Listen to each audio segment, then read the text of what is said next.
Headphone का उपयोग अनिवार्य है, अन्यथा आपके माता पिता द्वारा आपकी गांठ कागज की तरह फाड़ दिए जाने की संभावना है। तो गाइज एंड गर्ल्स, आज हम एक बार फिर से आ गए हैं वन पीस की एक नई वीडियो के साथ। और जैसा कि थंबनेल में आपने काफ़ी सारे क्यूटीज को देख ही लिया होगा, तो हाँ, हम उन्हीं के बारे में इस वीडियो में चर्चा करने वाले हैं। और यदि आप कमज़ोर दिल वाले हैं और ऐसी चीज़ें नहीं देख सकते तो कृपया करके चश्मा लगा लें, क्योंकि आपको ये वीडियो देखनी ही है। खैर, वो सब तो बात की बातें हैं, बट सीरियसली आज हम बात करने वाले हैं वन पीस में दिखाई गई कई सारी क्यूटीज में से एक ऐसी क्यूटी के बारे में जो कि सबके दिलों पर राज करती है, जो कि सबके डिवाइस की वॉलपेपर रह चुकी है, और वो वाइफू है।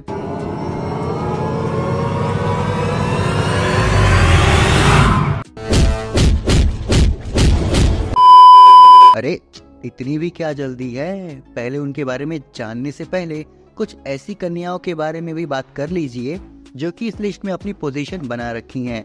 और मैंने सिर्फ उन्हीं को ऐड किया है जो कि तड़कती भड़कती एकदम कड़क मसालेदार वाली क्यूटीज हैं।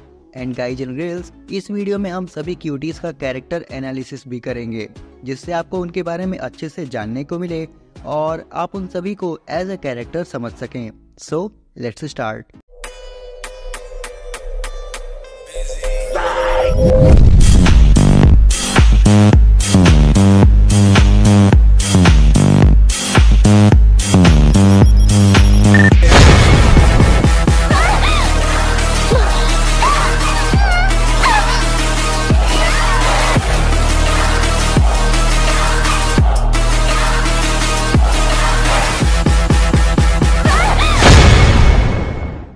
नंबर 7, पेरोना। तो पेरोना थ्रिलर बार्क आर्क में इंट्रोड्यूस की गई थी। पेरोना एक डेविल फ्रूट यूजर है जिसके पास हॉलो फ्रूट है, जो कि उसे भूतों के जैसे ट्रांसफॉर्म होने की एबिलिटीज देता है।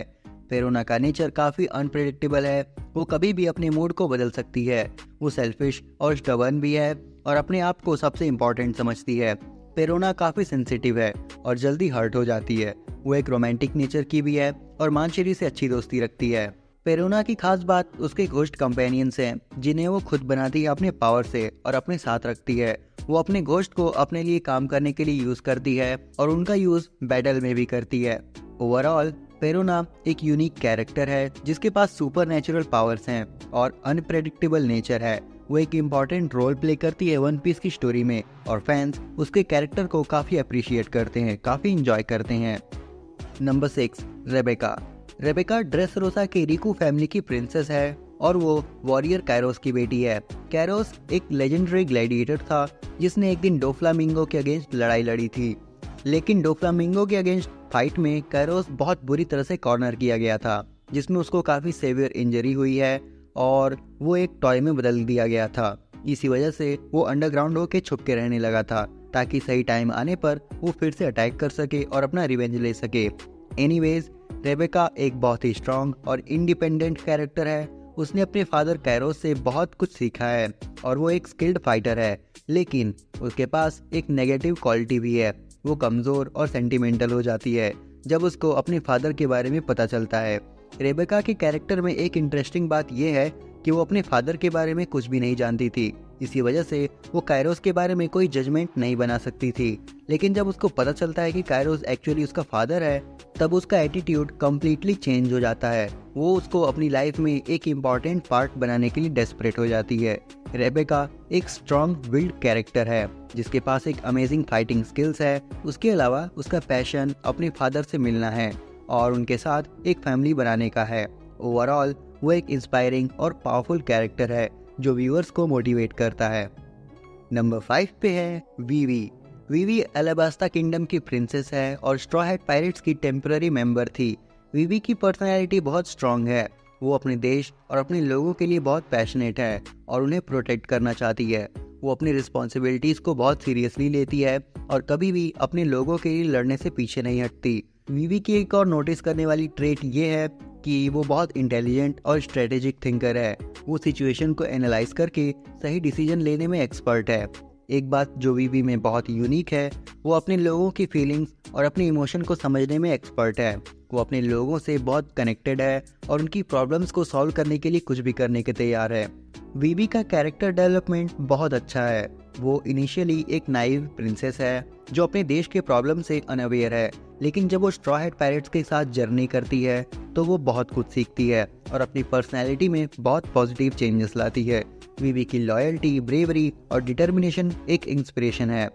ओवरऑल वीवी एक बहुत स्ट्रॉन्ग और इंटेलिजेंट कैरेक्टर है जो अपने देश और अपने लोगों के लिए लड़ती है। उसका कैरेक्टर डेवलपमेंट और उनके यूनिक ट्रेट्स की वजह से वो एक मेमोरेबल कैरेक्टर है वन पीस में। नंबर 4, शिराहोशी। शिराहोशी फिशमैन आइलैंड की प्रिंसेस है और सी किंग्स के साथ कम्युनिकेट कर सकती है। बट इसके अलावा शिराहोशी एक बहुत ही शांत और नरम दिल वाली लड़की है। उसके खूबसूरत और बहुत बड़े साइज के होने के कारण लोग उसे ऑफन बुली करते हैं। वो अपने आप को स्ट्रांग बनाने की कोशिश करती है और अपने लोगों के लिए प्रोटेक्टिव भी है। शिराहोशी का अपने मदर के साथ एक स्पेशल बॉन्ड है जिसका उसके कैरेक्टर में बहुत बड़ा इम्पैक्ट है। उसका कैरेक्टर डेवलपमेंट बहुत अच्छा है। वो अपनी वीकनेसेस और फियर्स को ओवरकम करती है और अपने लोगों के साथ मिलकर उनके लिए कुछ अच्छा करने की कोशिश करती है। उसका एक प्रोमिनेंट क्वालिटी है कि वो अपने लोगों के लिए बहुत केयरिंग और सेल्फलेस है। ओवरऑल शिराहोशी एक बहुत ही प्यारी और समझदार कैरेक्टर है जिसकी एक यूनिक पावर है और जो एक रोल मॉडल भी है, जो अपने फियर्स को ओवरकम करके अपने लोगों के लिए कुछ अच्छा करने की कोशिश करती है। और शिराहोशी वन पीस में बताए गए वन ऑफ द 4 पावर्स में से एक है जिसका नाम है पोसाइडॉन।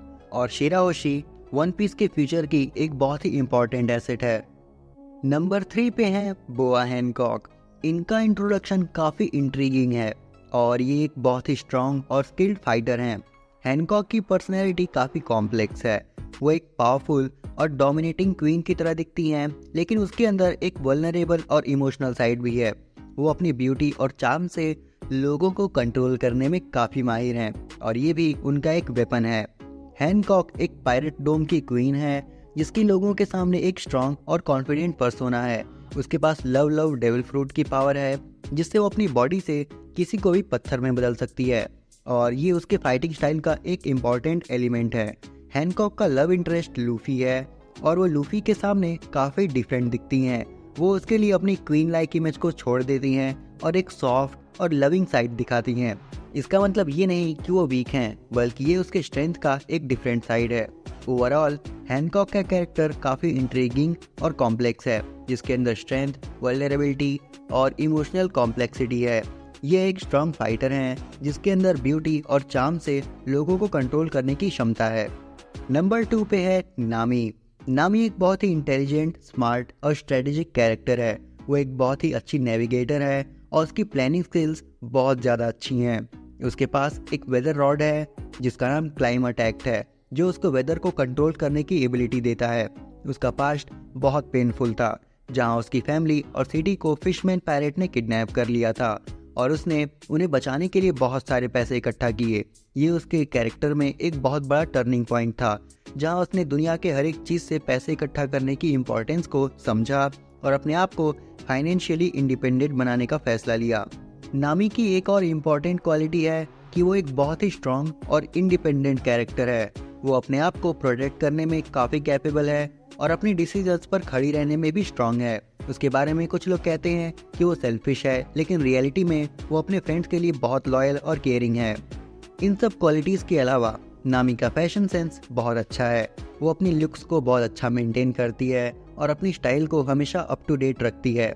और हाँ, वो हमेशा नए नए कपड़े खरीद लेती है, बट पहनती तो वो सिर्फ ब्रा और जीन्स है जो कि मालदार लगता है।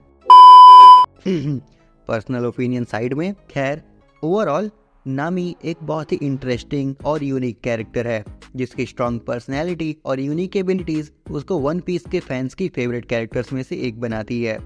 These women in One Piece have unique personalities, strengths, and weaknesses, and have contributed significantly to the story of One Piece. But they are nothing in front of our savior, our goddess, our one and only Nico Robin. So, number 1 पे है निको robin. Robin एक काफ़ी complex और intriguing character है one piece anime and मांगा में।